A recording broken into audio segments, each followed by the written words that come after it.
gente vai falar um pouco sobre a história da administração, citando alguns dos seus principais personagens e suas obras, a evolução da matéria da administração como ciência e a administração moderna em si.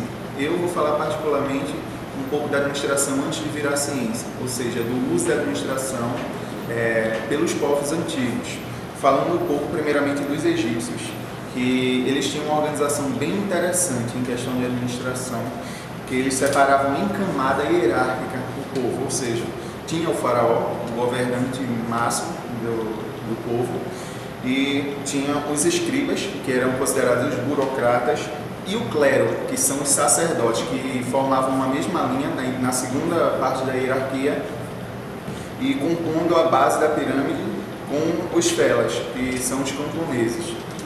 Isso já mostra que mesmo naquela época os egípcios já desenvolviam um modelo avançado de hierarquia. Assim, falando um pouco agora do povo da Mesopotâmia, viveu mais ou menos 4000 a.C. É mais ou menos a área onde hoje situa-se o Iraque. E eles eram classificados, o território da Mesopotâmia era separado em cidades e estados, onde cada cidade e estado tinha um governante. Uma parte interessante da administração a se destacar nisso é que mesmo cada uma cidade e estado tendo um governante, eles não poderiam entrar em conflito, ou seja, eles governariam cada área, mas sempre mantendo uma harmonia entre eles. Isso mostra um equilíbrio do ponto de vista da administração. E falando um pouco agora sobre os persas, que viveram cerca de 549 a.C., eles tinham um modelo de administração parecido com o povo da Mesopotâmia. Eles separavam a região dominada pelos persas em 20 províncias, que eram chamadas como setrápias. E cada província era administrada por um sétrapa, e esse sétrapa tinha o poder de julgar, de aplicar a justiça e de administrar obras daquela época. E todos os sétrapas eram ordenados por um rei, o rei dos persas, ou seja, ele tinha uma visão ampla do topo da pirâmide hierárquica, mas todos os comandantes tinham autonomia para governar assim suas cidades e estados. E agora a gente vai chamar a Rayane para falar um pouco sobre Frederick Taylor e a teoria da administração científica. Boa noite, eu vou falar sobre a administração científica de Frederick Taylor. No século XX foi criada uma administração que foi denominada como a administração científica. Taylor buscava com isso uma forma de gestão que fizesse com que o trabalhador produzisse mais em menos tempo, sem elevar os custos de produção da empresa. Ele observou que o sistema de gestão da época continha muitas falhas, entre elas a falha de padronização dos métodos de trabalho, o desconhecimento por parte dos administradores e a forma de remuneração utilizada nas empresas. Em seu livro chamado de Administração de Oficinas, do ano de 1903, Taylor propõe dos estudos do Tempos e Movimentos. Pode-se usar como exemplo o filme Tempos Modernos, de Charles Chaplin, 1936. Tal estudo visava definir uma metodologia que deveria ser seguida por todos os trabalhadores, pregando a padronização do método de trabalho e das ferramentas utilizadas.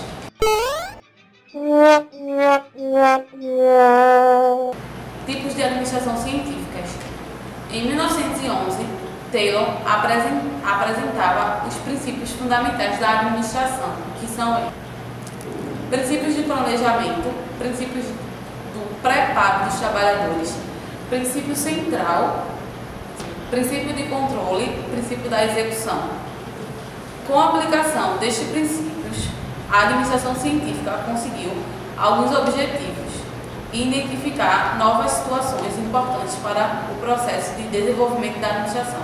A cooperação dos operários foi obtida com planos e investimentos salariais e prêmios de produção. Os gestores da época pensavam que o salário era a única motivação do trabalho dos trabalhadores. E agora a gente chama a Adriana para falar um pouco sobre Henri Fayol e a teoria clássica da administração.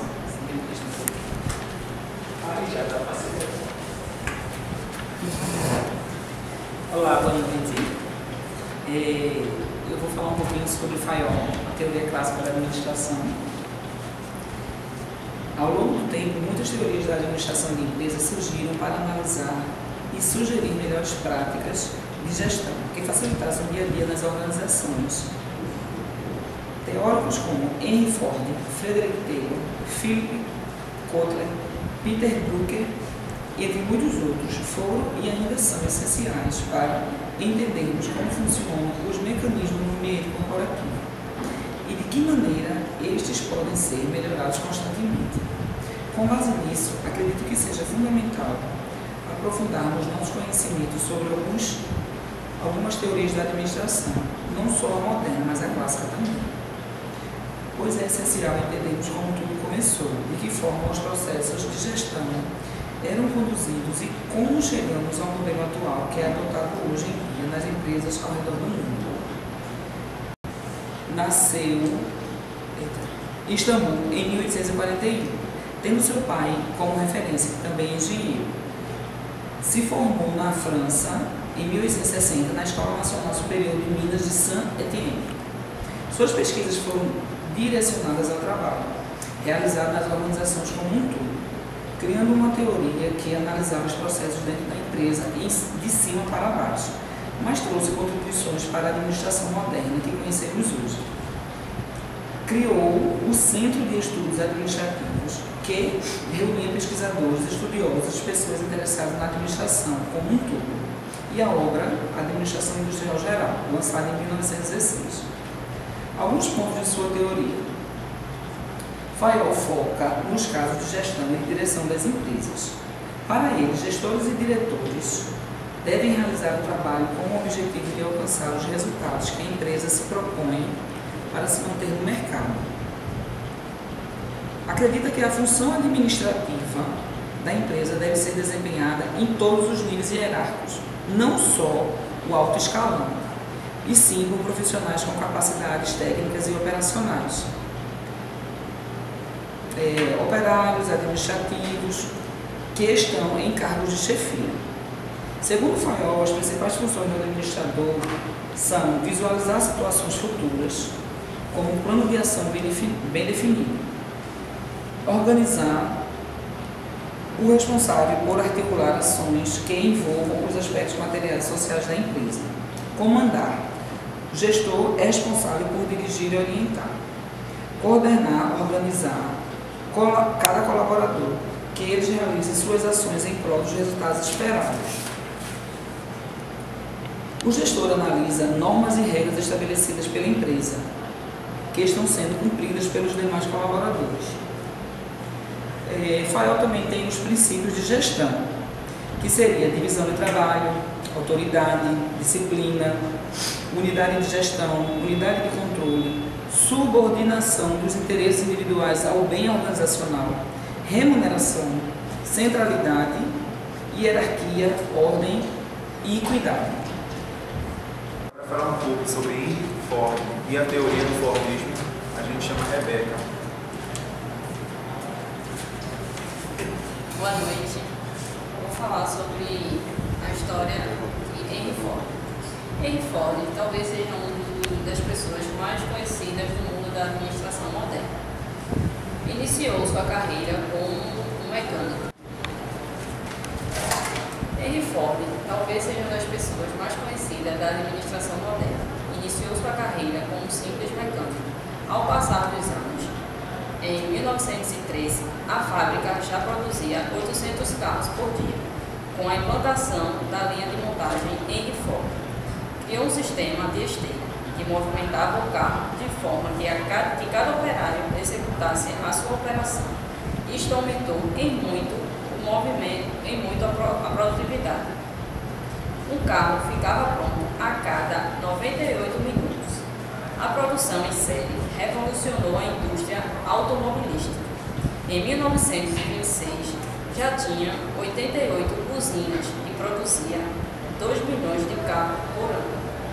Além de ser um grande empresário e ter projetado o sistema de linha de montagem, também conhecido Fordinho, quais as outras contribuições? Então, criou a assistência técnica de grande alcance, repartiu em 1914 parte do controle acionário da empresa com os funcionários. Estabeleceu jornada de 8 horas e salário mínimo. Utilizou um sistema de concentração horizontal e vertical, onde produzia desde a matéria-prima inicial ao produto acabado, criando até a distribuição através de agências próprias. Ford também adotou 3 princípios básicos na sua carreira de homem de negócio. Princípio de intensificação, diminuição do tempo de produção e rápida colocação do produto no mercado. Princípio de economicidade, reduzir ao mínimo o volume de estoque da matéria-prima em transformação, para assim recuperar rapidamente custos com matérias-primas e salário, por exemplo. Princípio da produtividade, aumentar a capacidade de produzir do homem no mesmo período por meio de especialização. A partir da década de 1970, a doutrina de Ford passou por uma revisão, o chamado pós-Fordismo. As características desse novo modelo foi a adoção da flexibilização das relações de trabalho às de consumo. As empresas partiram para a conquista de mercados externos, buscando outros continentes, e desenvolveu-se o conceito de just-in-time, que determina que as empresas devem produzir de forma rápida, eficiente, enxuta e somente para atender demandas, sem a manutenção de grandes estoques, permitindo assim que as empresas se adaptem melhor e com menor custo a novas tendências do mercado. Para alguns autores, o toyotismo é considerado um dos expoentes do pós-fordismo. Agora sobre Max Weber e a teoria da burocracia, a gente convida Silva Neide. Boa noite. A teoria da burocracia de Max Weber. A teoria da burocracia se popularizou por volta dos anos de 1940, após a morte do autor. Max nasceu na Alemanha no ano de 1864. Juntamente com Taylor e Fayol, foi um dos principais pensadores da teoria da administração. E é, até os dias atuais, através do seu pioneirismo. Mas, afinal, o que é a teoria da burocracia? É uma espécie de organização humana que se baseia nos fatos analisados e estabelecidos de maneira para alcançarem totalmente os fins pretendidos. Estudos apontam que a teoria da burocracia surgiu na antiguidade, com o Código de Conduta e a normatização do comportamento entre o Estado e a população. No entanto, para Marx, a burocracia, como conhecemos, tem suas origens após o Renascimento. As relações burocráticas são tipicamente autoritárias. Os subordinados aceitam ordens de seus superiores por admitirem a ideia de tais ordens amparadas por normas e preceitos legais. A própria relação do povo com os seus governantes se baseia em preceitos burocráticos. A teoria da burocracia se baseia na ideia de acúmulo de papéis. Isso é um defeito do sistema, mas não é um todo, através de documentos válidos e escritos. Para falar agora um pouco sobre George Elton Mayo e a experiência de Hawthorne, a gente convoca José Henrique. Boa noite. George Elton Mayo é um cientista social que faleceu em 1949. Elton Mayo é o fundador do movimento de relações humanas, que se opôs aos princípios do trabalho de Taylor. Elton Mayo dirigiu o projeto de pesquisas de Hawthorne em 1927. O objetivo inicial conduzia experimentos relacionados à luminosidade no ambiente de trabalho, com a eficiência dos operários mediante da produção. A experiência foi dividida em 4 etapas. Na primeira etapa, pretendia-se verificar o efeito do rendimento dos operários. Para isso, formou-se 2 grupos em salas diferentes, que faziam o mesmo trabalho em condições idênticas, sendo que um grupo utilizava luz variável e um grupo utilizava a mesma luz o tempo todo. Na segunda fase, mudou o local de trabalho, a forma de pagamento, estabeleceram pequenos intervalos e nesses intervalos distribuíam pequenos lanches.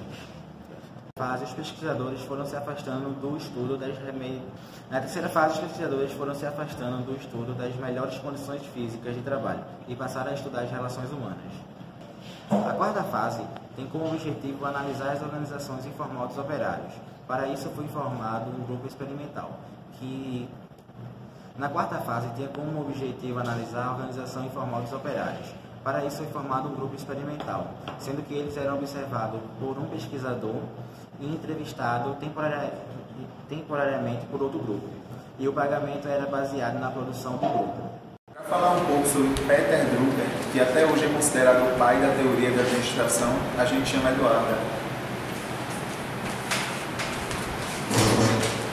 Boa noite, gente. Então, vamos lá falar de Peter Drucker. Considerado o pai da administração, o seu legado nesse campo é extraordinário. É possível dizer que, sem sombra de dúvida, quando se fala de organização e prática de gestão, nos dias de hoje, grande parte desse pensamento vem de Drucker. Então, assim, um dos motivos da genialidade dele, era a habilidade de interligar disciplinas distintas, extraindo uma conexão de conhecimentos valiosos. Há 60 anos, quando uma companhia saía do controle, o desastre era certo, era inevitável. Foi a partir dos manuais elaborados por Drucker que os gestores passaram a controlar as crises com eficiência. Não é à toa que a ideia de que o fundador da administração foi Drucker, e isso considerado em consenso. E para terminar, eu vou deixar uma frase dele, que é bem relevante, que é a seguinte: a melhor maneira de prever o futuro é criá-lo. E agora João vai falar um pouco sobre Douglas McGregor, responsável pela teoria da motivação. Boa noite. McGregor é mais conhecido pelas teorias de motivação X e Y. A primeira assume que as pessoas são preguiçosas e necessitam de motivação, pois encaram o trabalho como um mal necessário para ganhar dinheiro. A segunda baseia-se no pressuposto de que as pessoas querem e necessitam trabalhar. Um argumento contra as teorias X e Y é o fato de que elas serem mutuamente exclusivas.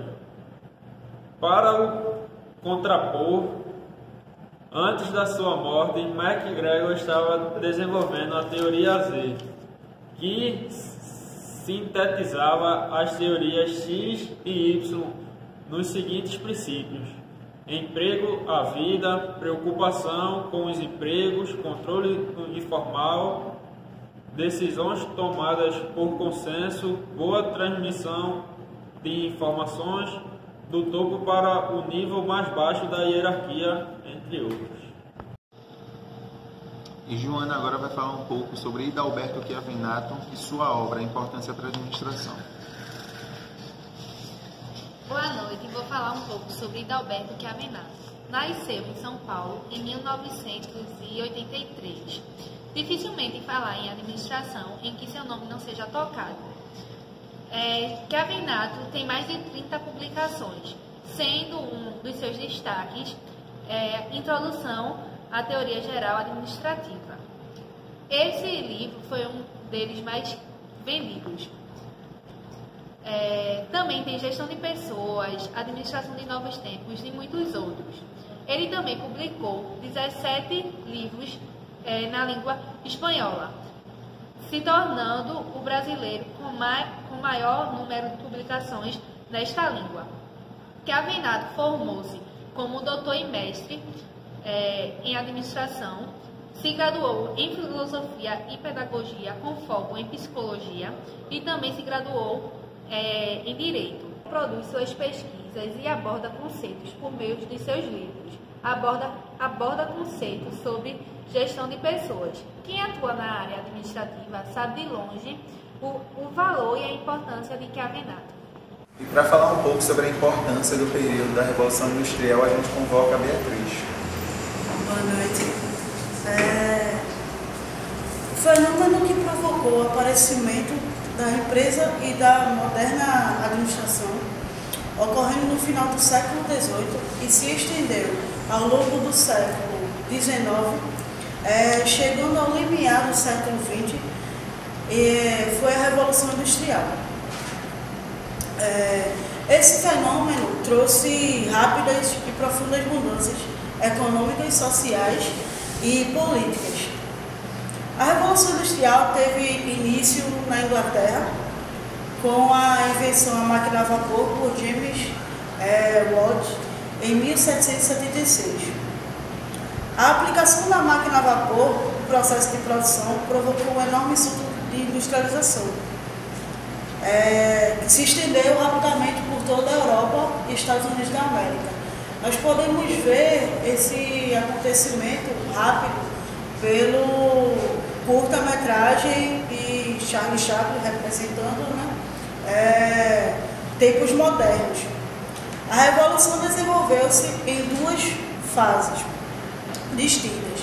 A primeira, em 1780 a 1860, que foi a Revolução do Carvão, como principal fonte de energia, e o ferro como principal matéria-prima. Já a segunda, que foi de 1860 a 1914, que foi a Revolução da Eletricidade e derivados do petróleo como fonte energética e aço como matéria-prima, que no final desse período o mundo já não era mais o mesmo. E a moderna administração surgiu em resposta às duas consequências provocadas pela Revolução Industrial. A primeira foi o crescimento acelerado e desorganização das empresas que passaram a exigir uma administração científica, capaz de substituir o empirismo e a improvisação. Já a segunda necessidade era de maior eficiência e produtividade das empresas, para fazer a face com intensa concorrência e competição no mercado. E só para concluir, a gente convida Ismael para falar um pouco da história da administração no Brasil. Boa noite. Hoje nós falamos um pouco da história da administração e sobre a linha da evolução administrativa, que de Taylor a Chiavenato. A história da administração no Brasil é um pouco nova, pois surgiu na década de 40, através das companhias de navegações americanas, que tinham no seu comando profissionais formados em administração. Tinham passado, ao longo dessa história da administração, o seu desenrolar ainda engatinhava no país.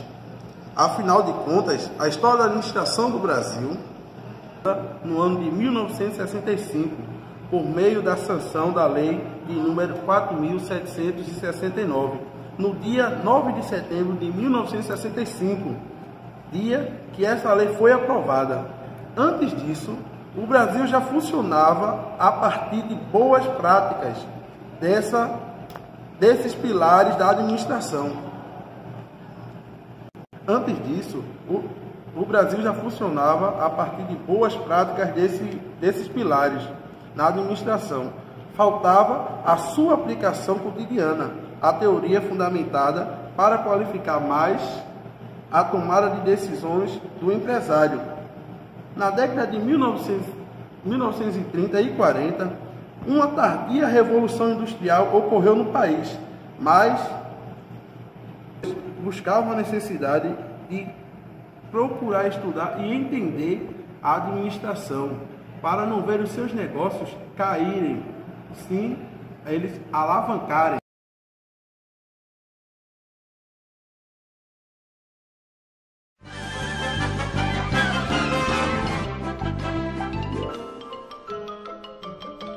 Isso é tudo, pessoal.